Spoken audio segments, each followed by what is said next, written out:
Good morning to you. Elimination game for the Morehead State baseball team Saturday afternoon after getting back to the NCAA tournament for the first time in 32 years. If the Eagles lost yesterday's game, it would be a short trip. Morehead lost to Louisville in the regional, so yesterday they had to take on Bradley to stay alive. Louisville native Craig Piercy getting caught for Morehead. He gets off to a rocky start, top of the first.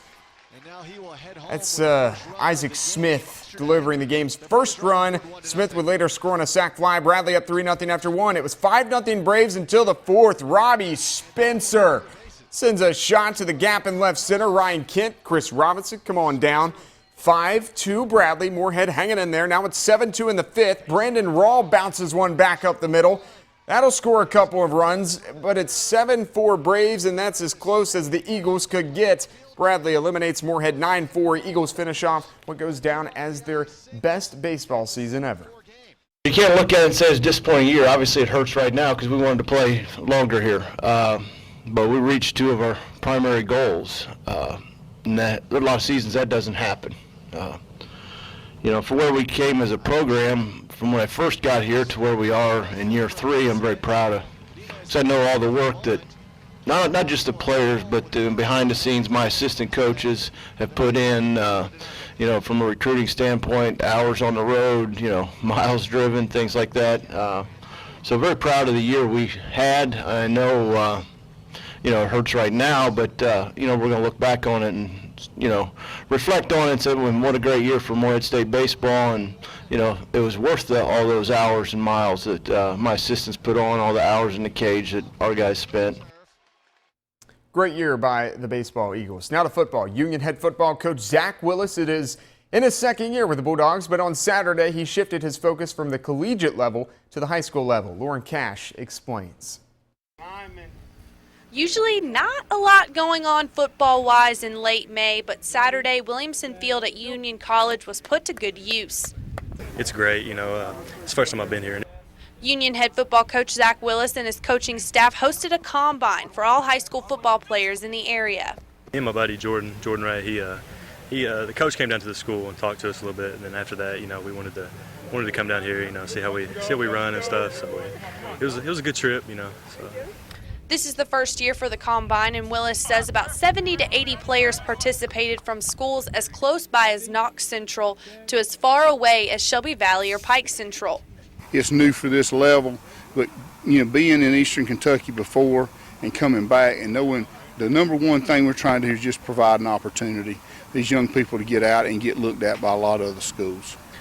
For each player, Willis and his staff measured height, weight, vertical jump, 40-yard dash, 20-yard shuttle, and bench press. Each participant's time will show up on the Collegiate Sports Data website. These stats will go into a database that the company I'm with collects nationwide, and we have over 400 colleges and universities that use our database in recruiting. So their information will go into that and give these kids exposure throughout the country. All to help promote the talent in the region. In Barberville, Lauren Cash, WYMT Mountain Sports. All right, good stuff, Lauren. That's First Look at Sports this morning. Enjoy your morning.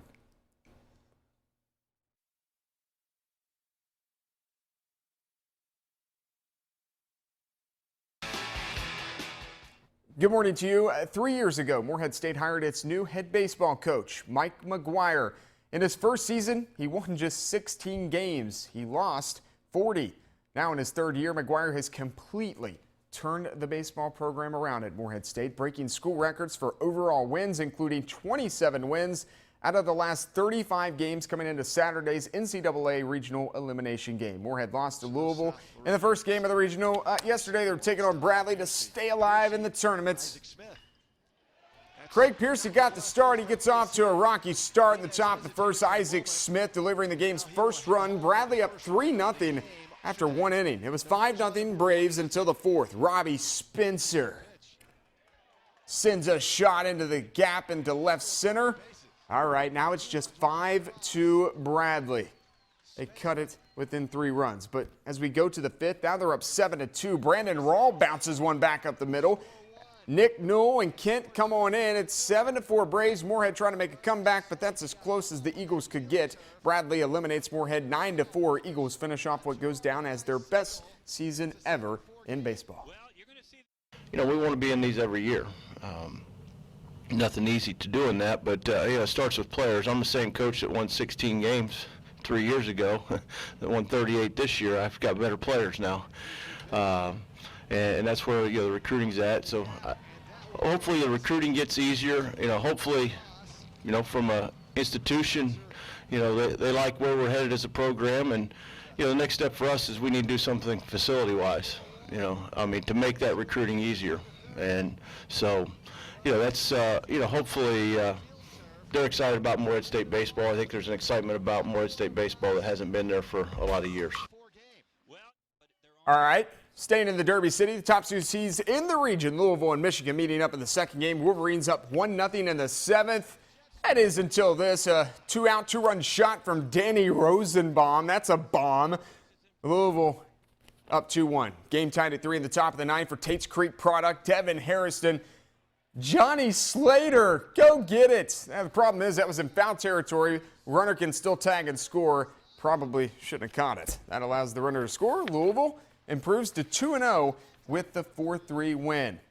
Well, the Reds trying to win 2 games in a row for the first time in 2 weeks. Cincinnati hosting the Washington Nationals, who are in first place of the NL East Division. Here we go, Joey Votto. He's making, $14 million this year. How about $1 million shot in the bottom of the third? That's the deepest part of the park. A go-ahead 2-run homer, 9th jack of the year, puts the Reds up 2-1. Top 6 now. We're tied at 2. Michael Taylor. Hey, Mr. Votto, I'll raise you. A 3-run shot. Nats up 5-2. Bottom 8. Reds down a run. Zach Cozart flies one to center. This one stays in the park, bounces off the wall. A couple of runs will score. RBI numbers 20 and 21 on the year for Cozart. 6-5 Reds. Top 9. Aroldis Chapman, close this thing out. 102 on the gun. Ryan Zimmerman, take a seat. Peace out. Second straight win for the Reds. Cincinnati wins 8-5. They'll go for the sweep on Sunday. Well, the Union College coaching staff held a combine on Saturday for high school football players in the coverage area. In the first year of the event, more than 70 players participated. The combine was set up just like the NFL combine. They measured their height, weight, vertical jump, and timed them in their 40-yard dash and 20-yard shuttle. The results are then posted online to help the athletes gain more attention from colleges. New for this level, but being in Eastern Kentucky before and coming back and knowing the number one thing we're trying to do is just provide an opportunity these young people to get out and get looked at by a lot of other schools. These stats will go into a database that the company I'm with collects nationwide, and we have over 400 colleges and universities that use our database in recruiting. So their information will go into that and give these kids exposure throughout the country. Oh, let's finish it out with some Kentucky Patriots semi-pro football. The Pats win their second game of the season, 35-14 over Daviess County last night. Now 2-0 in the year. The Pats will play their first road game next week in Madison, Tennessee, when they take on the Tennessee Rampage. Good stuff there. That is a final look at sports this morning. Enjoy your morning.